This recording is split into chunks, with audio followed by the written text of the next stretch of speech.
Fantastic. All right, now we can officially start. Sorry for the technical difficulties, y'all. It's a little hard getting everything set up, but I want y'all to give yourselves a huge round of applause for being here, first of all, before we get started. MAGFest is super big and super busy, and there's anywhere else you could be, but you've chosen to be here right now, and that means a lot to me. I greatly appreciate it. So, this panel, there we go.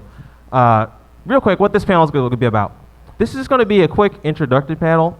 If you've been around Vocaloid virtual synthesizers for a while, I might not have anything new for you, but hopefully I can at least make it entertaining. We've got some music videos, we've got a song to play, a game to demonstrate, a little bit for everybody, so hopefully you guys get to enjoy it. It's not just me yapping up here the whole time. I am not going to be reading everything off the slide word for word because y'all have eyes, and I think that's very boring to read the whole slide presentation. So, a bit of basic terminology before we get into it. I'm going to be using the word Vocaloid for the most part to refer to Miku and her friends. All virtual synthesizers are Vocaloids, but not all. All Vocaloids are virtual synthesizers, but not all virtual synthesizers are Vocaloids. Vocaloid is a specific engine that is specific to Yamaha, and that's the one that Miku and her friends originated in. Most of us tend to not really care about the terminology you use if you use virtual synthesizer or Vocaloid, as long as we all know that we are referring to singing robots. It's all Gucci. So first thing to talk about is that Miku was not the first Vocaloid. I find that when I talk about her to my friends, they often have the conception that Miku came before everyone else, which is actually not true. See, back in 2004, Yamaha had the idea for this thing called Project Daisy, which is where they started the virtual synthesizers. They originated with Leon and Lola, and also they had Miriam, Meiko, and Kaito. And they were kind of seen as a novelty back then. It wasn't really a big deal. They kind of came and went. People looked at it and thought, oh, this is neat. It didn't really take off until Miku. Now, you've probably seen the other ones. Meiko's, of course, the red one. Thank you. Cheers for Meiko. She's great. I love her. I love Meiko's design. I think she stands out a lot, despite having like pretty base normal colors for like most of her outfit and her hair. I think she's got a really cool look, and that's her singer-songwriter, voice provider right there, Meiko, who is absolutely amazing. And then there's, of course, Kaito, who also came before Miku. Right there on the left, you see Naoto Fuga, Kaito's voice provider. He is the biggest Kaito fan on Earth. He is constantly, as you see, he lines up with posters, takes pictures, is posting about Kaito on social media and everything. Fantastic person. So, as for why those two didn't really take off, or why those five didn't take off, it's kind of hard to say. This is, 2004, this is like the Lucky Star era of anime where everything is bright and blue and pink and colorful, and while I love these two designs, they're not really enough to kind of capture the audience or kind of stand out. And Miku doesn't have that problem, right? Miku is a character who you can look at her design silhouette and instantly tell who she is, and that is one of the great hallmarks of character design, right? She just looks so perfect, and she looks so perfect, and you can look at that and instantly tell who that was. Who was that on the previous slide, by the way? Peter Griffin. See, that's exactly what I mean when I say if you can look at a character silhouette and instantly tell who they are, that's one of the trademarks of a great character. And Miku had it in spades. She came out in 2007 and set the world ablaze. She had long blue twin tails, which are her most iconic feature, to the point to where any other anime or game character that has long twin tails with blue hair or some sort of blue coloration, like Sona from League of Legends, for instance, has probably been identified incorrectly as a Miku at some point. They are all just kind of Mikus by default now, just because of how popular this character is. Miku popularity was so much that they decided to keep going with the program and keep making more, and then we got the twins here. Any Ren and Lin fans in the audience? We love Ren and Lin. They are absolutely amazing, absolutely fantastic characters. Despite the fact that technically they're not really twins, but Vocaloid doesn't have real canon, and since most of the songs involving them have them be siblings or brother and sisters of some sort, we all just call them twins because it's easier, no one really cares or minds how you refer to them. Finally, after them came Luca. She is the final member of Miku's little virtual synthesizer gang. Thank you. Cheers for Luca. She's absolutely amazing. She was the kind of cooler older sister type that they wanted after seeing the success of Miku, Rin, and Lin, they kind of wanted to differentiate, do something a little bit different. Don't be fooled by her portrait there. She looks incredibly tall there, but she's 5'4" in canon, so she's like yay high. I don't know. I looked at it and I was like, man, she's like all legs. Where's the rest of her? But she's beautiful. She's fantastic, and we love Luca. So that's the gang, all of them. So we're going to talk a little bit about Miku and some of the things that are more popular about her that you may not know about exactly. So we've all heard about the leak spin and the leak meme. What a lot of people don't know is that it actually originates from an anime called Bleach. Bleach was one of the big three back in the day alongside Naruto and One Piece. It was kind of everywhere. It was impossible to escape. And it started out with someone making a Flash video, which is a very dead format now, rest in peace Flash, of Orihime, as you can see there, spinning the leak to the song Iev and Polka. A couple years later, Ultimania makes a Miku song using it, and the rest is kind of history. The Miku meme overtook the original. It was just that crazy and that popular. So Miku's officially, like, her official item now is just a leak. There we go. That's what it sounded like. So, two other things you need to know about me, I know. Sorry, I forgot to put the play button. Is about the 0, 1, and the 3, 9. These are two very important numbers. As you may see, I've also got my own. The 0, 1 is just because when Miku came along, they started what's called the character vocal series. They wanted to have these characters have definable traits, something for people to work with as opposed to just releasing a blank voice bank. So the 0, 1 is used to indicate that. It's not always has to be on the left arm. Some people put it on clothing, other spots. Once you know what it means, it's kind of cool to kind of see and identify it in artwork and things like that. And the number 3, 9 is just Japanese wordplay. As you may or may not know, a bunch of words in Japanese can be written, pronounced, spelled different ways, and 3, 9 is one of those numbers that just happens to be Miku. And so that number is extremely prominent. There's even a very well-known song that's just called 3, 9. So if you see that number, now you know where it comes from and why it's often on like a lot of background elements in a lot of Miku artwork and things like that. Her design over time, you saw the V2 box art in her portrait a couple slides back. Doesn't change too much. When they made V3, they changed her shirt color to white. Couple small details here and there. She did also get an English voice bank, which was very impressive. Not a lot of virtual synthesizers get to be bilingual. A lot of them are monolingual. So Miku getting an English voice bank was very huge. Krypton was really trying to push this character and make her into a big thing. And after that, we got V4, which unfortunately she started balding. Her hair got really thin. We were all very concerned. We thought maybe she was sick or something.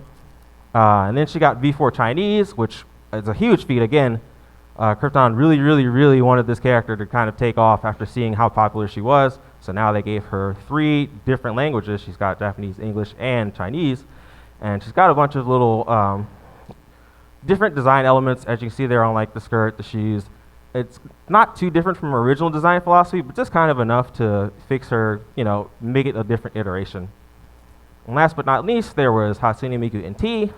Somewhat controversial, but I think the look is very cool. It's a lot more rounded, a lot more fluffier. You see the necktie there is more of a ribbon now. And she's just, also she got her hair back, by the way. That's the most important thing. Can we give them a round of applause for them realizing that Miku needs her hair? Absolutely wild that they decided to get rid of it for a while, but that was her NT look. There's also a bunch of Miku derivatives out there that you may or may not have seen. These are just two of the probably more well-known examples. Every year there's a Snow Miku contest, the one on the left there, where they have fans submit art designs, and then everyone votes, chooses one to be the official Snow Miku for the year. They're all very super cute. I can never choose a favorite, unfortunately. And on the right, there's the Racing Mikus, which is the Good Smile Racing official mascot. And a lot of people don't know this, but it's an actual racing team, and they've been pretty successful. You can see here they won the championship in 2017. They also won one in 2014. That's the Miku car there. You can't see like her faces on the side because everybody's in front, but you can see everybody's wearing like very Miku-themed clothing. There's the Racing Miku Race Queens on the left, It's this very, very cool thing that if you don't know about, you should look into, because I think Racing Miku is a very neat series every year. Whoop. So we're going to talk about some of her older songs, because a lot of people don't realize, though she is super popular now, when she came out, it kind of took over Nico Nico Doga, which is the Japanese version of YouTube, or was. I think it's dead currently. It's up again? Oh, thank God. All right. So some of her earliest songs, for instance, World Is Mine. World Is Mine being that song everybody knows where the first two words are. Thank you. Y'all are y'all are fantastic. But yes, that is the song. Came out in 2008, just a year or so after her actual release. Obviously, one of her biggest songs, most popular. Next to it is Triple Baka by LeMaze P, and that is probably one of the more well-known Miku meme songs. As for who the characters on the left and the right are, don't ask, or you'll end up having to listen to like a 10-page essay about a song called Mesmerizer. After that, she had things like Disappearance of Hatsune Miku, which was in 2007 by Cosmo. And that was, God, only about a month or two after she came out. Then you had Rolling Girl by Wawaka in 2010. Absolutely. Wawaka, absolutely fantastic producer. Rolling Girl being one of the most influential, I feel like, Vocaloid songs that gets a lot of people into the scene in general. It's just extremely well known and very popular for a very good reason. After that, you have Cinema Zakura by Kurosa P, and this one, for some strange reason, was super big in anime circles, and things like Osu, and just kind of in general. It was one of those songs that kind of breached just the Vocaloid sphere in general, along with like Remote Controller. And then there's the Miku song by Anamanaguchi, where the chorus goes. Yeah, that song is actually 8 years old now, or 5 rather. I know, right? It's been around a while. Actually, they made that for the Miku Expo, where Anamanaguchi actually toured with the Miku band, and they would come out during the encore and perform that song. It was very fantastic and very cool to see. Of course, she's also hit some really big milestones recently. There are, I believe, 6 or 7. JT, is it 6 or 7 songs that have hit 100 million? Yeah, I think it's like 6 or 7. Miku only has 2. The others are things like Goodbye Decoration, Echo, Young Girl A. There's even a Kai Yugi song up there. But Miku's first 2 happened this year, and they couldn't be more polar opposites. The Kiko song is extremely dark, as a warning, and then Mesmerizer is very fun, upbeat kind of type song. But those were Miku's big 100M accomplishments. Mesmerizer, of course, being the fastest one to hit that number after its release, which is very impressive. And of course, there's Teto there. Everybody loves Teto, right? She's real now.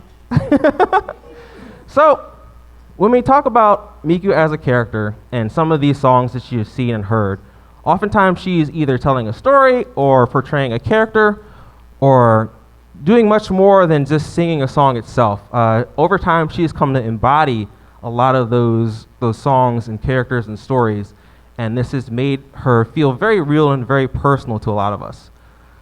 So to get this point across, the last time I did this panel, I showed Anonymous M to kind of show a little bit of what the third wall breaking or fourth wall breaking of Miku is like. But this time we're going to listen to a different Pinocchio P song, Because You Are Here, and which is very, I want you to like watch or read the lyrics on screen, pay close attention to what Miku is saying, because it highly encapsulates the kind of relationship between Miku and both her fans, community artists, etc.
信じたいよあの人がどこかへ消え去っても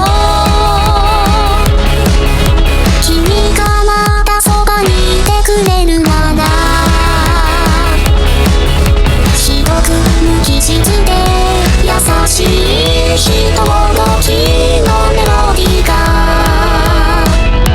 今歌に変わるたとえ愛されなくてもいいの君がいるなら不器用な声いつまでも届けるよ大丈夫愛されなくてもいいの君が望んだら今日も明日も初メイクでいられるの愛されなくてもいいよ惑星ですらないデブリの海でそれぞれ都合のいい世界を見ていた愛されなくてもいいよガラクタだらけの音楽の国で本当に大切なものを見つけたから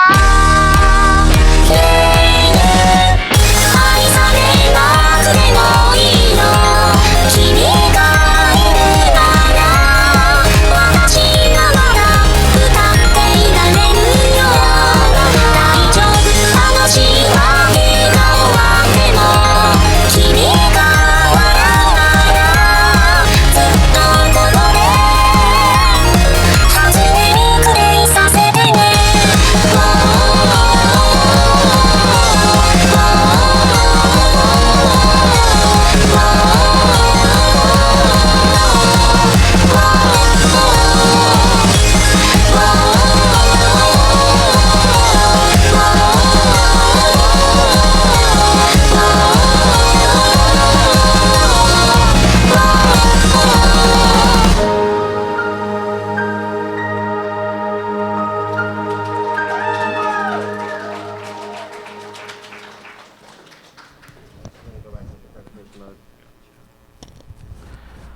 All right, so I think Because You're Here is a really, really good kind of display of what this character can embody, what she means to us. Every couple years, this thing comes up where people will say, oh, Vocaloid is dying, or Miku's not as popular as she used to be. And that song being about the fact that no matter how long it is or how many fans she has, as long as all of us still believe in Miku, she will still be real to us rather than just being a virtual synthesizer or voice bank. And that's a very powerful thing. Thank you.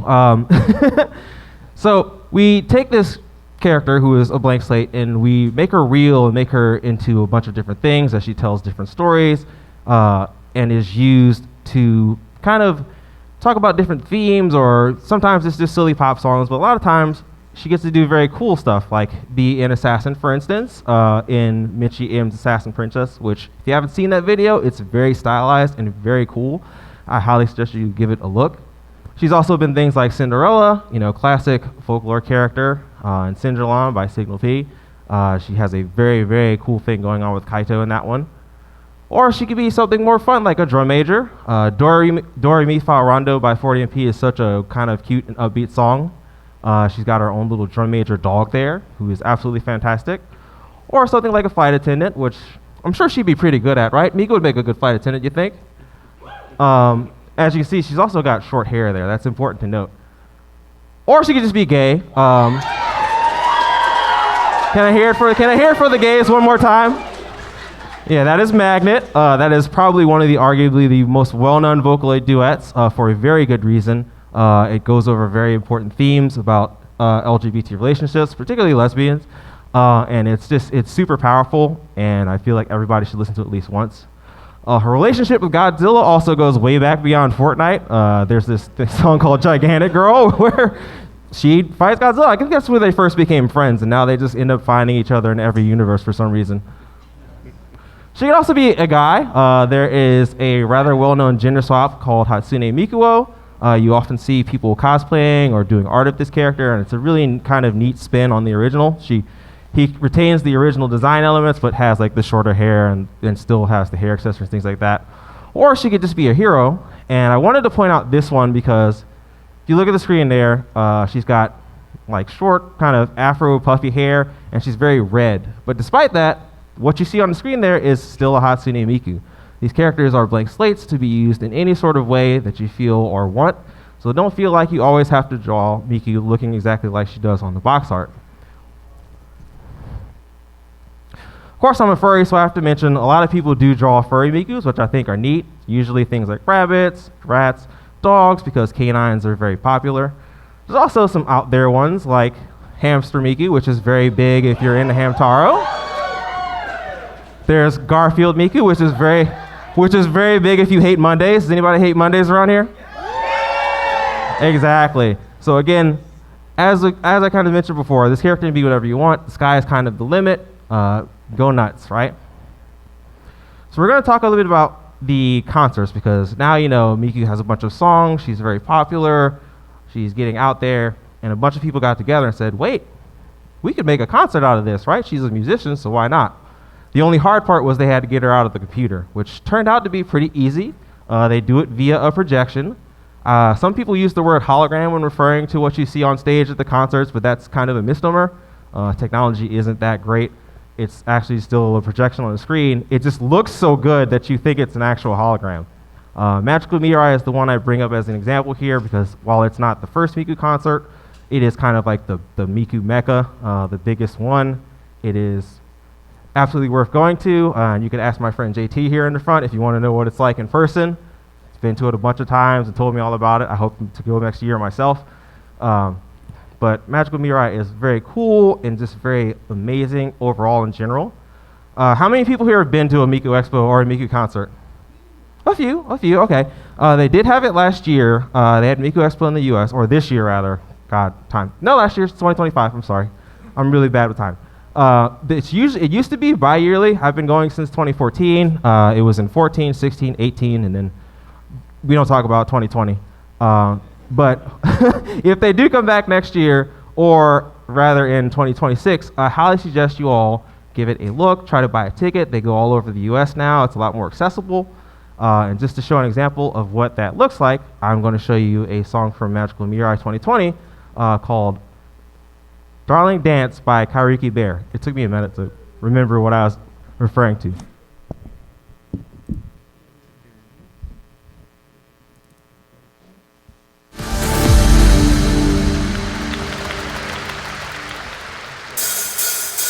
From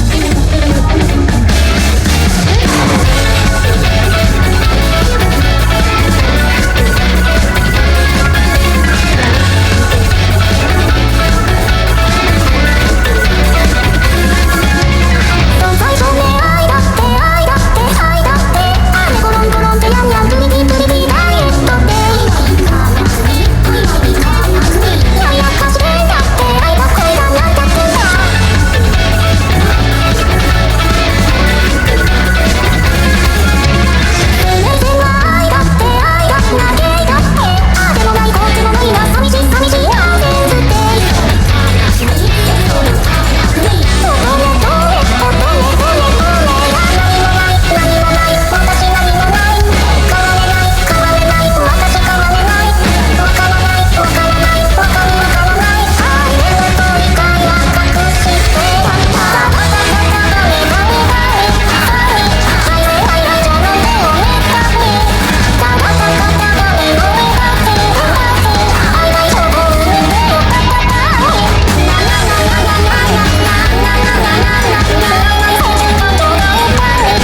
All right, so my tongue is getting in the way of me eating the microphone.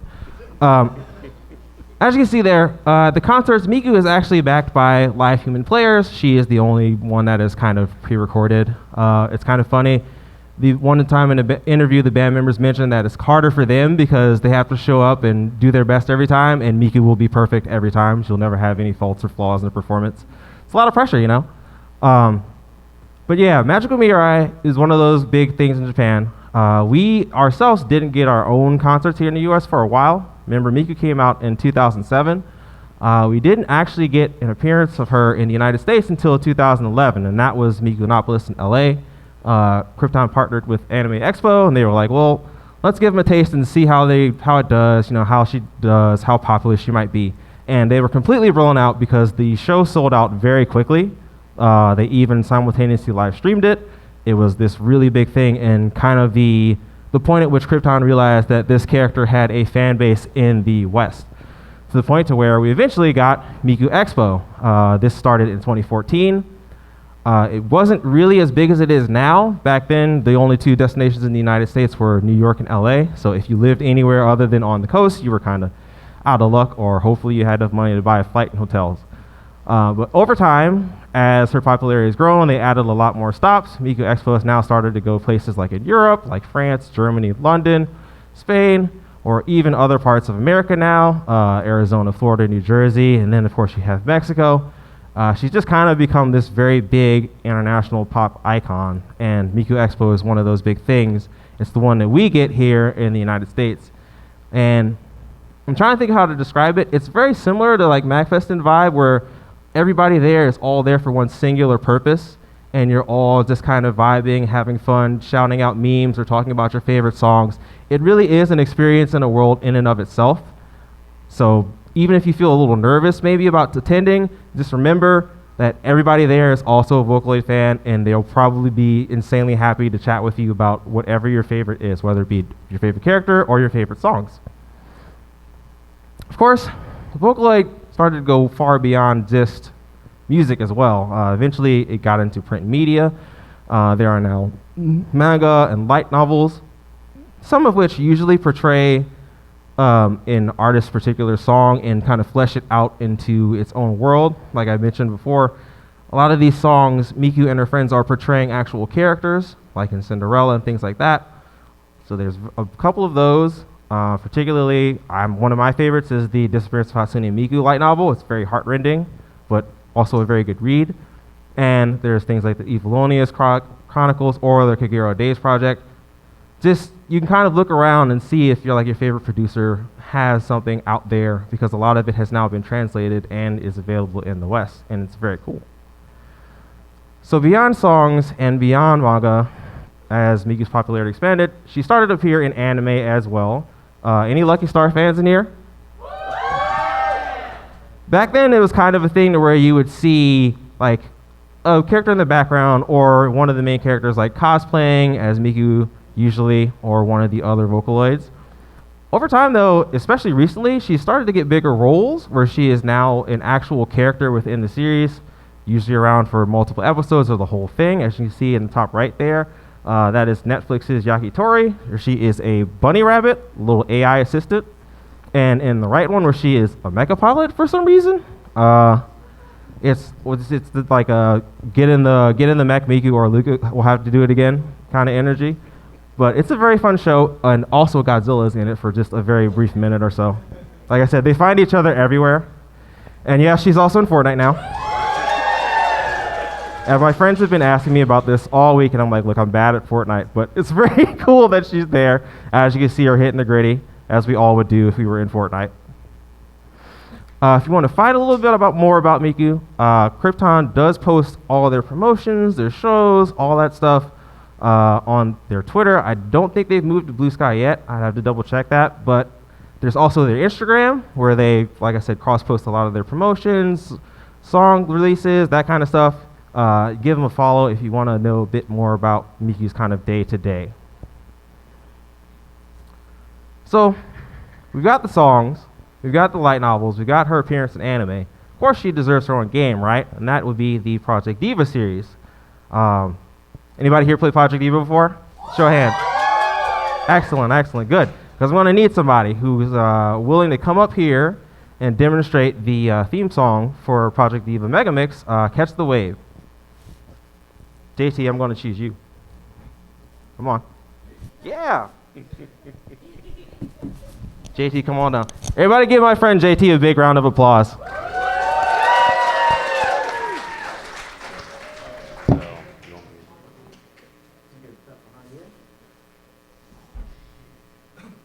need the HDMI cable. Yes, I got you. You'll have to put the sound thing back in the clip. Yes, I can do that.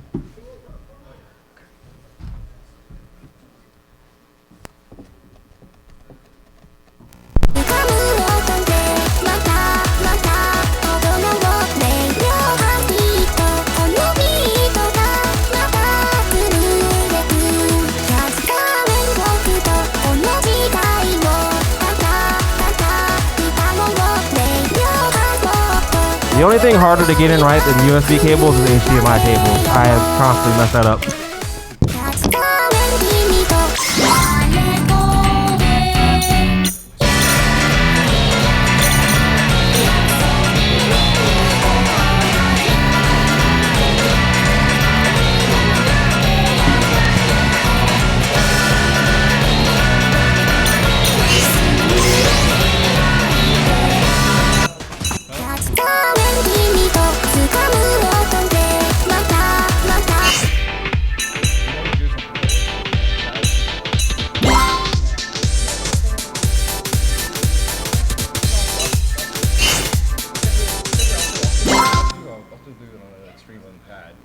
I just can't promise anything good.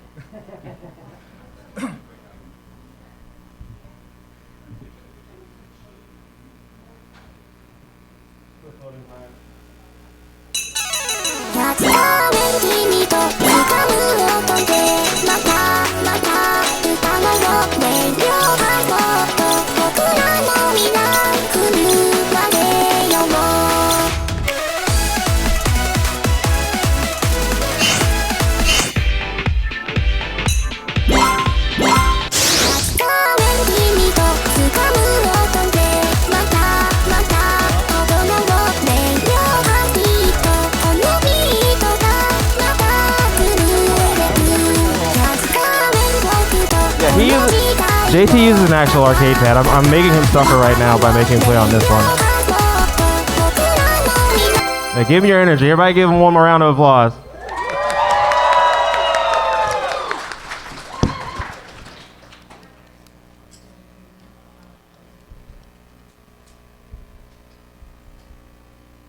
Loading times.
All right, give JT one more round of applause out there.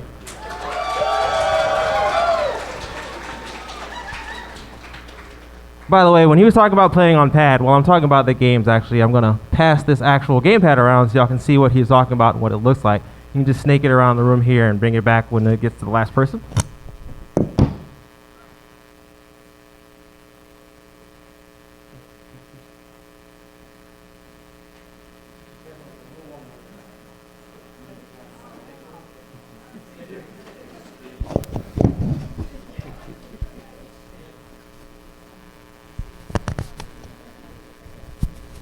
Tongue. Yeah, feel free to play with the buttons, mess around with it a little bit. It's a very, very fun and very cool controller. They are actually still selling those. They started putting them out in print again recently. They have both PlayStation and Switch versions. So about the games. Find my next button. Project Diva has kind of been around for a good long while. It started in 2009 and has jumped around back and forth. Originally it was on PlayStation handhelds, then it was on Nintendo handhelds, then it went back to PlayStation consoles, so on and so forth until it made its way to another Nintendo console and eventually Steam. We started out way back with Project Diva on the PSP. For those who don't know, PlayStation used to make portable devices until they decided to be bad at it with the Vita, and then they gave up. But we did give us this one, which was very cool. Unfortunate thing about the early Miku games is that they were Japan only.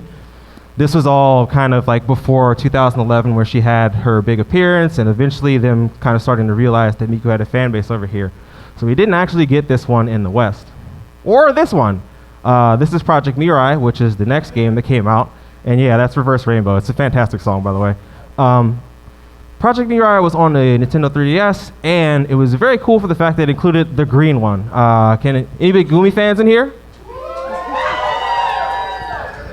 We love Gumi. This is the only game that Internet Co. let her be in, or maybe it's the only one that Sega asked to use her in, so if you actually want to see her, you would have to search down the deluxe version of the game, which is the one that we finally got in the West back in 2015. But it is a very cool and very cute art style compared to the rest of the Project Diva series. They're all very small and they all look like that. And it's just kind of adorable all around. After that, we got Project Diva F and F Second on the PS3, and these would kind of set the tone for what the rest of the series would look for. These were the first ones that we got in the West. After years and years of adding Krypton and complaining and crying and begging, they said, "Oh my God, here, leave us alone, fine, you can have these games," and gave us these two. They had a pretty robust roster for being early games in the series. They had like 40 plus songs and DLC, a bunch of other extras that came along with it. And that was kind of the big version of the game that you would get until Project Diva Arcade, or Future Tone, got ported to the PS4 in 2016. Now they did a little bit of a throwback for us, and they released that one in Japan 6 months early and then made us wait. So if you wanted to actually play it when it originally released, you had to make a Japanese PSN account. And a bunch of us did, because I know I wasn't waiting. But this is kind of, until Megamix came out, it was the most complete version. Had well over 190 songs. Very huge catalog for all 6 of the Krypton Vocaloids.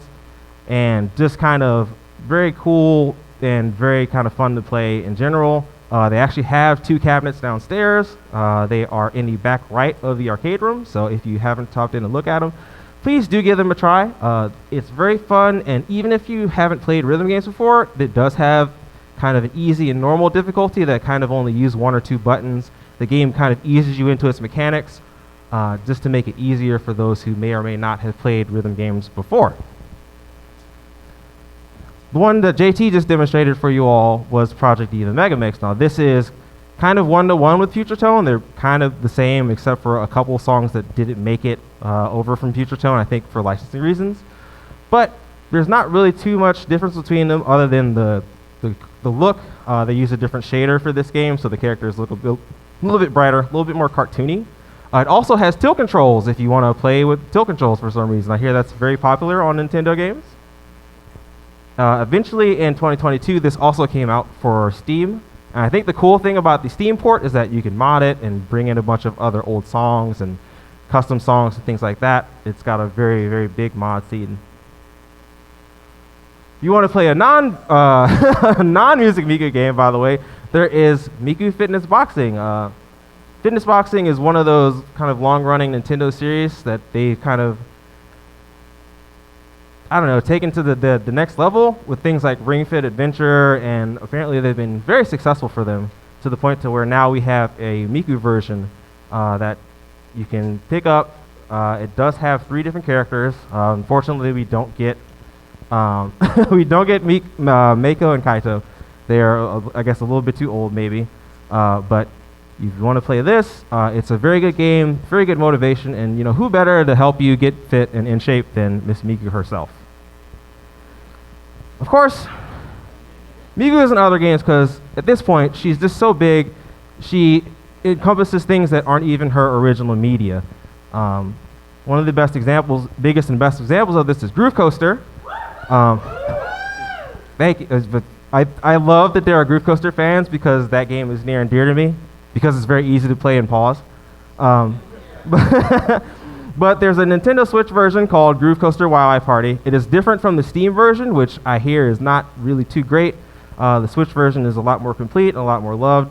It has an insane amount of DLC packs, so there's like over 100 V-Sync songs, featuring other characters as well, like Kafu, Iya, Gumi, even V-Flower, and Kayuki.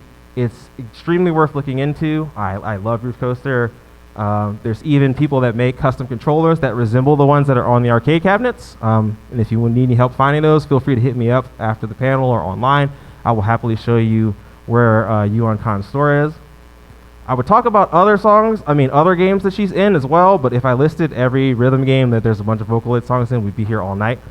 So we're just kind of going to skip to some of her actual guest appearances as a character in other games. There's Mustache, which is the side-scrolling rhythm, not platformer, but side-scrolling rhythm music game. Miku was introduced back in 2023. I don't know how long they plan on keeping the DLC alive because they did say she was a limited time thing. So it's very much worth looking into if you like Mustache or maybe have been interested in it. She has her own theme. She has her own stage, her own boss with Luca there, and a bunch of her original songs. The other big inclusion was Crypta the Necrodancer, and I highlight this one because Necrodancer is a really old game. It came out in 2015, and they have been updating it ever since. She was added as a playable character last year. She has her entirely own playlist for the game, her own unique moveset, move style, and Danny Baranowski, who made the game's original soundtrack, actually made 2 songs using Miku specifically for the game. And I think that's really cool, kind of to see a Western game music dev look into and actually work to become a Vocaloid producer specifically for their game. So I got to seg for a little bit here, and it's going to make sense, I promise you. It's related to the con theme. When you all think about Sega, because Project Diva is a Sega game, who is Sega's most popular character? Wrong, it's Keanu Reeves is actually their most popular character. I can't believe y'all aren't Revenge Guac fans. But no, in actuality, it's Sonic. Sonic is, of course, their most popular IP, the big guy. He's super famous. Has 3 movies that are very awesome. I love Sonic. Sonic was my original gateway into furry. My persona used to be a Sonic OC, but you can't guess which one. It's Tails. So because Project Diva is a Sega game, Miku has an outfit in it called Sonic Style. And this is probably one of the more well-known Project Diva modules and outfits that you will see people portray Miku in, sometimes with Sonic himself. And it's kind of very cute relationship. I think the reason they do it is because a lot of artists just can't resist putting 2 of the world's most famous musicians in the same image. Now, some of you are looking at this and going, what do you mean Sonic's not a musician? That is Sonic Underground Erasure. And I will not stand for it. That show is extremely mediocre, but Sonic is a fantastic musician. I love it. I couldn't really recommend it. It's kind of a mess of a show, but it's fun. So because of that, there's this very specific mod for Sonic Mania called Sonic Mania and Hatsune Miku. Now, this is much more than just a reskin of Miku over Sonic. Tracker TD, who made the mod, and Matrix Mario X and Beat Shoban, who helped with the music, have done a lot more to turn this game into its own incredible list of Miku references and songs and things like that. I'm not going to show you the whole thing because it would be a spoiler. I kind of want people to experience this mod on their own. It's on Game Banana. But just to show you that it's real and I'm not making it up, we're going to play the intro for you real quick so you can see just how it looks.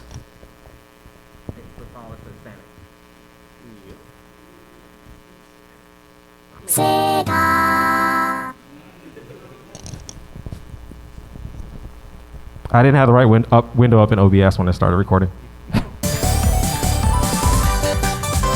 But there she is. It's not Sonic, it's Miku. And after it plays a little bit here, it does the intro, which I will gladly narrate for you all.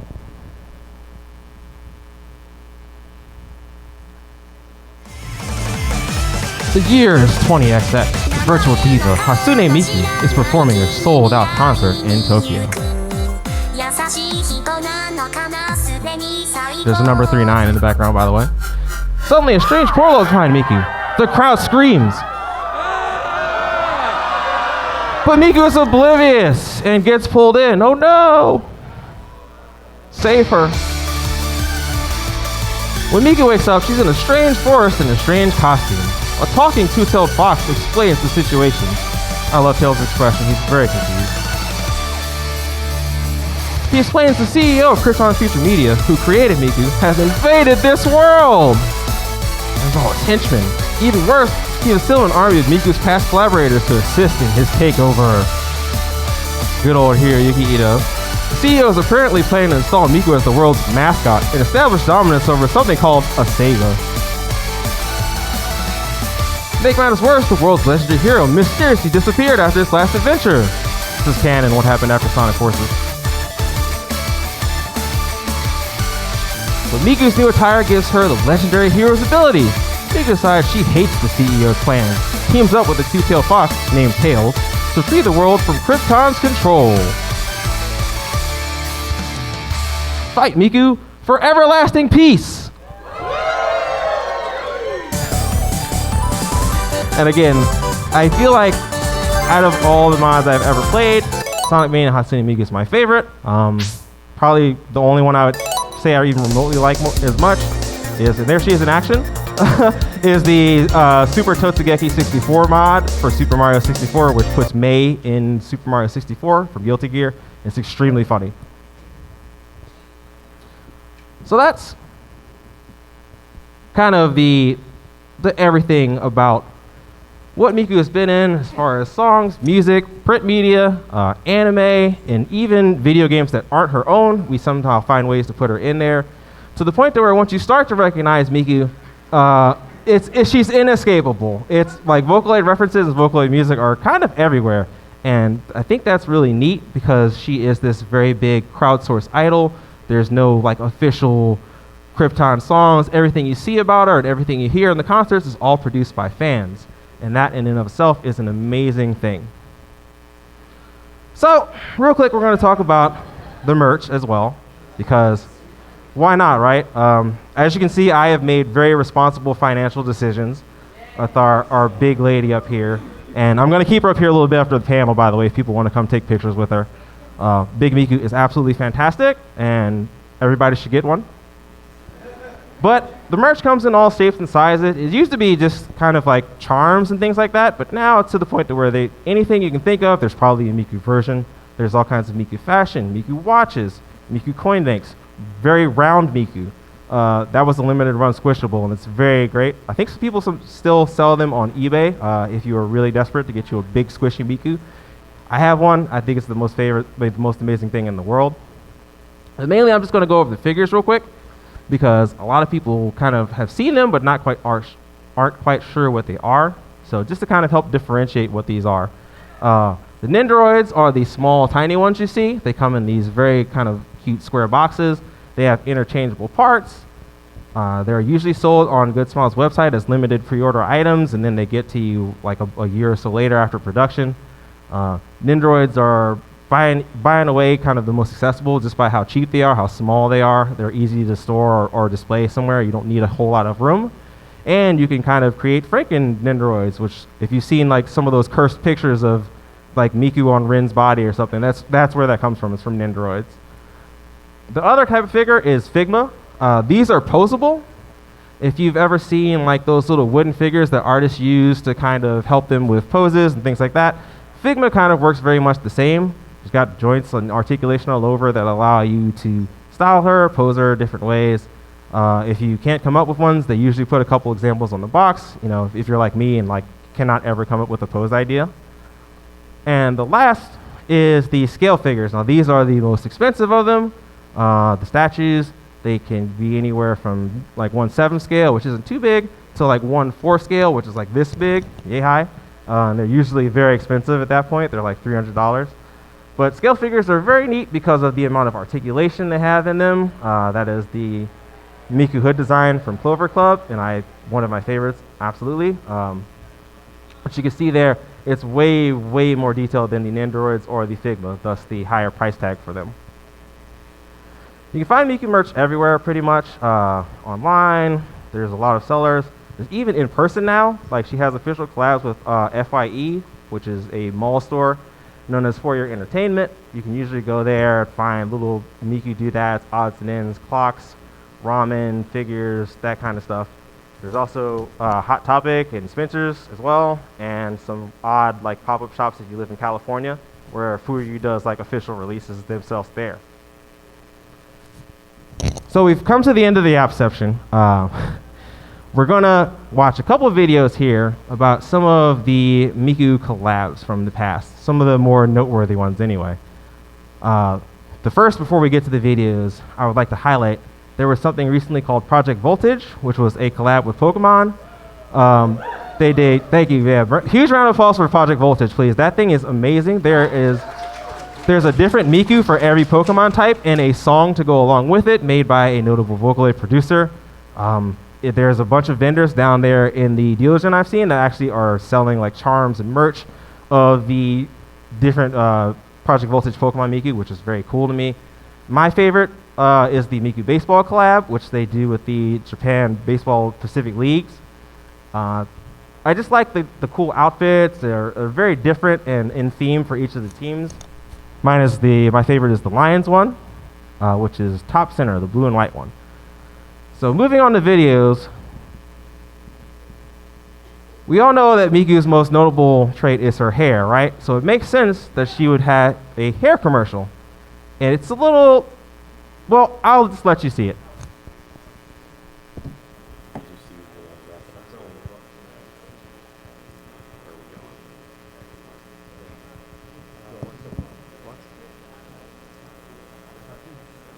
いつもの自分はもちろん好き。でも、あ、素敵な CM。いつか私もまっすぐ踏み出そう。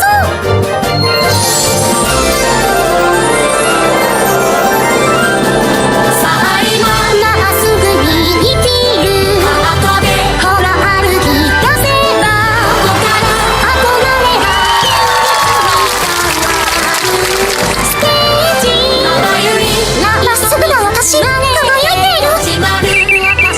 Hi Miku, this is Scarlett. Being true to who you are makes all your dreams possible. よし。ストレートヘアは一日持たない？ Let me go back to the presentation. Prezi. All right, we're almost at the end of our block here, so I'm gonna have to burn through some of these. But first, I'm sure you have questions about that last commercial. Was that a real thing? Yes, actually. It's like 8 or so years old and before AI became a thing. Yeah.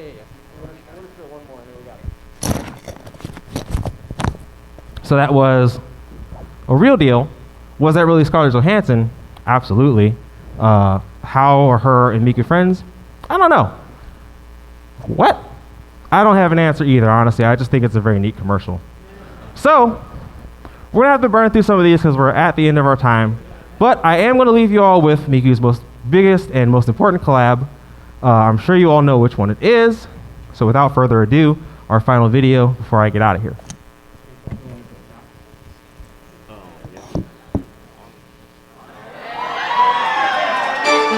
Hello everyone, I'm Scott, president of Domino's Pizza. Have you heard of Hatsune Miku? Today I'd like to announce a new collaborative project featuring Hatsune Miku. Domino's app featuring Hatsune Miku. Hatsune Miku exists in a software called Vocaloid. Vocaloid enables you to produce songs. A character named Hatsune Miku sings the songs you create. A great feature is you can create songs as you like. I knew our talented Domino's Pizza crew could work together and create great Vocaloid songs. Bokoropi, Eshi, Chokyoshi, Furitsukeshi. Everyone. Amazing Vocaloid songs have been created with the fantastic imagination of the crews from all over Japan. The challenge was successfully carried out, and this new collaborative app was produced. That face he makes right there is perfect. Based on Miku's image, the Domino's app changes its appearance. A lot of music and illustrations produced by Domino's crew are here. From the menu to the order, it looks very cute, just like Miku. Once your pizza's delivered, have some fun with Miku. It comes with a social camera function and you can take various poses, pictures of Miku. Very cool. Very cool. And last but not least, the live performance. Everybody. Start the pizza stage live and point the camera towards the pizza box, and the pizza box will turn into a live dancing venue. A live performance of Love for Night, produced by Domino's crew. Here we go!